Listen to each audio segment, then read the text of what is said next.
The Indiana Fever finally secured a playoff win that fans had been waiting years for.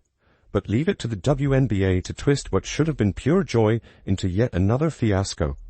Instead of the headlines being about Lexi Hull's game-winning steal or Kelsey Mitchell and Aaliyah Boston's heroics, the story turned into, believe it or not, a confrontation between Sophie Cunningham and a league-hired security guard.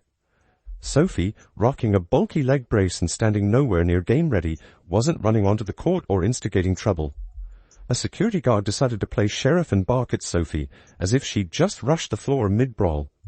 In this video, we'll break down this incident and reveal what Sophie said that's turning heads. Here's the question everyone's now asking. Was this just a clueless overreaction from one overzealous rent-a-cop?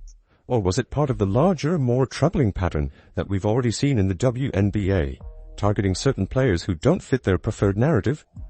When you look at the history, it's hard not to think Sophie was singled out deliberately, and her reaction, calm but defiant, showed she wasn't about to be intimidated by some glorified hall monitor. The setting should have been nothing but celebratory. The Fever, despite missing Caitlin Clark and half their rotation, including Ari McDonald, Sydney Colson, Chloe Bibby, Damaris Dantas, and Sophie herself, had managed to pull off a dramatic playoff win. Fans were on their feet, the team was hyped, and everyone should have been basking in that postseason energy. But instead, we got the surreal image of Sophie, in her brace, standing at midcourt, only to be approached aggressively by league security. No scuffle, no violation, no reason for confrontation. Yet suddenly she was treated like some kind of threat. Why in the F is that security guard all up on Sophie Cunningham? And, look, I think there is a reason she got up in Sophie's face. And I don't think there was any need to sort of bow up to Sophie like that. I don't think, in Sophie's credit, she did not back down at all. Think about the optics here. Sophie Cunningham, clearly injured, unable to sprint if she wanted to, being leaned on by a security guard who looked determined to escalate what should have been nothing. The camera caught it perfectly. Sophie's expression moving from puzzled to annoyed to the unmistakable Cunningham glare that fans know all too well. That's the look of someone saying, "Really? This is what you're doing right now?" And frankly, she had every right to give it. The moment hit social media almost instantly. Within minutes, clips of Sophie's stare down were everywhere. And the reaction? Pure outrage. Not because Sophie overreacted, but because fans could see with their own eyes how unnecessary the whole thing was. It wasn't enforcement, it was harassment, and it plays directly into the frustrating narrative that has followed Sophie throughout her career. She's always painted as the villain. Why? Because Sophie doesn't toe the WNBA's party line. She's outspoken. She challenges narratives. She's confident, unapologetic, and refuses to shrink back just because people want her to. And for that, she's been treated differently, by rival fans, by media outlets, and now apparently by the league's own staff. This is the same Sophie Cunningham who trends regularly on Twitter, whose clips rack up clicks, and whose fan base is one of the loudest in women's basketball. She's good for business. But instead of embracing her, the WNBA seems intent on turning her into a problem. Comments poured in across Twitter, Instagram, and YouTube. Some said flat out, Sophie gets treated this way because she doesn't match the league's preferred image. Others highlighted the racial and cultural double standards at play. If Angel Reese or Paige Beckers had been in Sophie's spot, the narrative would have been flipped. Look at their passion, their leadership. But Sophie Cunningham in a leg brace? Suddenly she's the problem. Fans weren't buying it, and they let the league know it. Hashtags like Free Sophie and WNBA Exposed trended within hours. And here's the kicker, Sophie didn't even escalate. She stood her ground. She didn't back down, but she didn't explode either. She just held her space, glared, and refused to be bullied. In other words, she showed more professionalism than the very security guard who provoked the confrontation. And that's why the clip went viral. It wasn't drama she caused. It was drama the league created. Now let's connect some dots. We've seen similar incidents before. Remember when refs felt uncomfortable with Desanay Carrington and suddenly security had to step in? The league rushed to defend Carrington, The Players Association rallied around her, and everyone framed it as unfair treatment. So why the radio silence when the exact same thing happened to Sophie? Why is it only fans calling out the double standard while the league leadership stays silent? Check this out right here. Maybe we're funny. You see this guy right here? Right in this gentile area. You see this guy? The ref asked this dude to step out here. Alright? Now, Cheryl Swoops wants this referee fired. She wants him fired. Look, he felt something was amiss.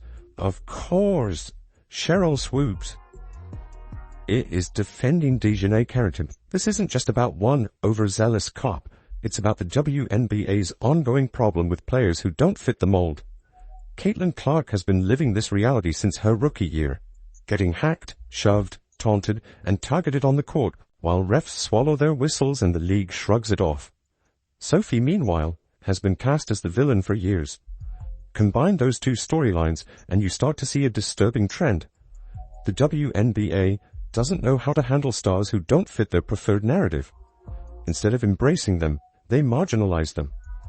And the irony, both Caitlin Clark and Sophie Cunningham are exactly the kind of players the league should be celebrating. They're marketable, they're popular, and they drive engagement. Sophie, even when injured, gets fans talking. Clark, she's the biggest draw in women's basketball history, yet instead of protecting them, the WNBA lets referees and staff mistreat them. And when fans see it, they get frustrated, not just with the moment, but with the league as a whole. The fallout was immediate. Within hours, fans were flooding comment sections, ripping the WNBA for embarrassing Sophie during what should have been a joyful celebration. People pointed out how the league had once tried to investigate fans for booing Angel Reese, or how they'd brushed aside flagrant fouls against Caitlin Clark as just part of the game. The same pattern is playing out here. Selective enforcement, selective outrage, selective protection. And every time it happens, the league's credibility takes another hit. And let's be clear, this isn't just bad optics, it's bad business. The WNBA keeps saying they want growth, respect, and mainstream relevance. But you can't achieve any of that when your biggest moments are overshadowed by viral clips of your players being harassed by your own staff. They don't want to see their favorite stars silenced or sidelined. What they want is basketball, played, celebrated, and respected. And here's where the story really snowballs, because the more fans talked about Sophie's confrontation, the more they started digging. They began piecing together the bigger picture, the repeated double standards, the repeated mistreatment, the repeated failures to protect players like Clark and Sophie. And suddenly, this wasn't just a viral clip, it became a case study in everything wrong with the WNBA's leadership, officiating, and priorities. Here's where things take a sharp turn from frustrating to flat-out revealing. Because Sophie Cunningham isn't just another player in sweats on the sideline. She's outspoken, fiery, and refuses to conform to the WNBA's carefully curated narratives. She doesn't bow to league-approved storylines, doesn't soften her edges for media comfort, and certainly doesn't play the role of the smiling mascot they'd prefer. She's not Paige Beckers, WNBA's chosen replacement for Caitlin Clark. She's not Angel Reese, the league's chosen controversy machine. Sophie is something they can't quite box in, and for that, she's been a target for years. Here's the irony. That very defiance, the unwillingness to play nice with the league's preferred image, has made her popular. People love her because she's real, she's unfiltered, she's willing to say the thing everyone else is too scared to say. That's precisely the kind of energy a league desperate for mainstream relevance should be celebrating. But instead of embracing her as a draw, the WNBA seems determined to minimize her impact. Look at the marketing. How many times have you seen Sophie front and center in WNBA promos? Barely any. Yet her name trends constantly, her highlights rack up clicks, and her interviews get replayed more than players the league pushes twice as hard. When controversies flare, notice the difference. If Sophie gets in a dust-up, she's branded the villain. But if Angel Reese does the same thing, suddenly it's called passion and swagger. Fans see it, and they're not stupid. The favoritism is obvious. And when a leg brace to Sophie got shouted at by a cop for daring to care about her teammates, That hypocrisy reached a new low. There was no logical answer, except the uncomfortable one fans are already whispering. Sophie Cunningham is being singled out. It was one of those games that's such a good W game, like it was physical, there's a lot of back and forth, a lot of great plays. But I just knew deep down in my gut that we were going to win. Like somehow we were going to win in I think it was like a minute or 40, I don't even know, around 40 seconds left. And they left our all-star player wide open under the hoop for the go-ahead layup. And then Lexi Hall had a frickin' badass steal and it was over, and that's where the damage stretches beyond Sophie herself. Because casual fans, many of them pulled in by Caitlin Clark's star power, are watching too. These are the newcomers who dipped their toes into WNBA basketball for the first time this season, only to see nonsense like this play out. They weren't talking about Lexi Hall's heroic steal. They weren't talking about the Fever's grit. They were talking about Sophie versus the mall cop. When outsiders see a league more focused on drama than basketball, they don't walk away impressed. They walk away convinced the WNBA is unserious, and that perception is lethal. Fans unleashed their fury online, and it wasn't polite. Comment sections were filled with blistering attacks on Commissioner Kathy Engelbert, blasting her for presiding over what they called the most embarrassing league in professional sports. Some went further, calling for her resignation, accusing her of turning the WNBA into a circus act. When fans care more about your controversies than your competition, that's not growth. That's collapse disguised as buzz. Meanwhile, Sophie herself handled the mess better than anyone else could have. She didn't blow up, didn't feed the drama, and didn't hand the league ammunition. She stood firm, didn't retreat, and let her body language say it all. You won't intimidate me. And the fans noticed. They flooded her social media with support, turning her into the hero of the night. Once again, Sophie proved that when the league tries to diminish her, it only strengthens her base. And then came her actual response. In classic Cunningham fashion, she brushed it off with humor. No angry press conference, no bitter rant. Just a subtle jab that reminded everyone she's in control of her own narrative. That's the kicker here. The league thinks targeting Sophie weakens her, but every time they try, her popularity only grows. Fans love an underdog who refuses to be silenced, and Sophie embodies that perfectly. Of course, this isn't a standalone issue. The WNBA has a disturbing track record of failing to protect and promote the very players who drive its success. Look at Caitlin Clark. For 2 seasons she's taken harder fouls than anyone else, constantly hacked and shoved with minimal whistles. The refs let it slide, the league shrugs it off, and fans are left furious at the lack of protection.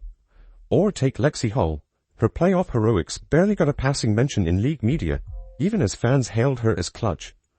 And now, Sophie gets humiliated by league security in the middle of a celebration. It's not coincidence, it's a pattern. The WNBA wants to sell a narrative of collective growth. Everyone's contributing, the league is rising together. But the truth is uglier. Leadership picks favorites and pushes others to the margins. That kind of selective promotion isn't just unfair, it's catastrophic. You can't demand loyalty from fans while mistreating their favorites. Eventually, people stop showing up. And when that happens, no TV contract or sponsorship deal will patch the hole. That's why the Fever's playoff run should have been a moment of triumph. Even without Caitlin Clark, even with half the roster banged up, they managed to win. That was the headline. Instead, it got overshadowed by a rent-a-cop barking at Sophie Cunningham. The league could have highlighted Lexi Hall's defensive brilliance, Aaliyah Boston's steady dominance, Kelsey Mitchell's leadership, or the resilience of a short-handed roster. Instead, fans are mocking the WNBA over mall cop antics. That's not just embarrassing, it's malpractice. And at the center of it all sits Sophie Cunningham, whose only crime was caring about her team. Wearing a brace, limping, clearly injured, and somehow treated as if she were storming the court. That one scene told fans everything they needed to know about how the WNBA treats players who don't fit their mold. And the backlash isn't dying down, it's building. Every clip, every tweet, every meme adds fuel to the fire. Fans are already framing Sophie as the underdog hero standing up to a league intent on sidelining her. The league can try to spin it. They can issue bland PR statements. They can downplay the moment. But it won't work. The people have already decided. Sophie was wronged, and the league looks ridiculous again. And that's why this incident matters so much. Because once more, the narrative isn't about basketball. It's about the WNBA's inability to get out of its own way. Do you think Sophie is being singled out? Let us know down in the comments below.